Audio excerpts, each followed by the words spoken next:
আপনি জানেন কি, সারা বিশ্বে কত অদ্ভুত ও ক্রিয়েটিভ আবিষ্কার হয় প্রতিদিন? আজকের ভিডিওতে থাকছে এমন 5টি আশ্চর্যজনক আবিষ্কার যা আপনাকে মুগ্ধ করবে। ভিডিওর শেষটা মিস করবেন না। পাহাড়ে বসবাসকারী এক যুবক কাঠ দিয়ে একটি মোটরসাইকেল তৈরি করেছেন। ইঞ্জিন হিসেবে ব্যবহার করেছেন শ্যালো মেশিন। এই মোটরসাইকেলটি সে তার দৈনন্দিন কাজ যেমন পাহাড়ে ওঠানামার জন্য ব্যবহার করে। সাধারণ জিনিস দিয়ে এমন চমৎকার কিছু তৈরি করা সত্যিই প্রশংসার যোগ্য।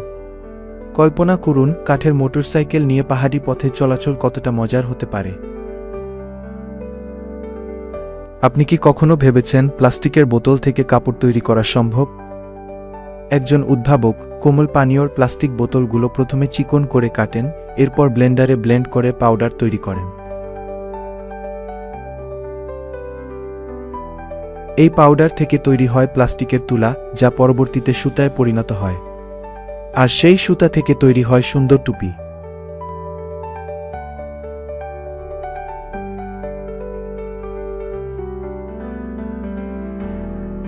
একেবারে অদ্ভুত এবং পরিবেশবান্ধব একটি আবিষ্কার, তাই না?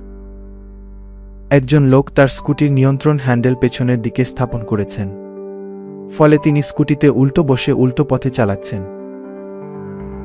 একটি বাঁশের পাত্র পানির মধ্যে রেখে বিদ্যুতের সাহায্যে ইলেকট্রন প্রবাহের মাধ্যমে পাত্রটির চারিদিকে পুড়িয়ে নকশা তৈরি করা হচ্ছে। বিদ্যুৎ ও শিল্পকলার এমন চমৎকার সংমিশ্রণ সত্যিই মুগ্ধ করার মতো। এবার আসি সবচেয়ে চমকপ্রদ আবিষ্কারে। এক ব্যক্তি এমন একটি মোবাইল আসন তৈরি করেছেন যা চেয়ারের মতো ব্যবহার করা যায়, আবার বিছানার মতো করে শুয়ে আরাম করা যায়। তার এই আবিষ্কার দৈনন্দিন জীবনে এনেছে অসাধারণ সুবিধা। এমন একটি গাড়ি থাকার মানে যেন চলার পথে আরামের সঙ্গী সবসময় সাথে। বিশ্বজুড়ে এমনই আরও অসাধারণ আবিষ্কার আমাদের সামনে আসছে প্রতিনিয়ত।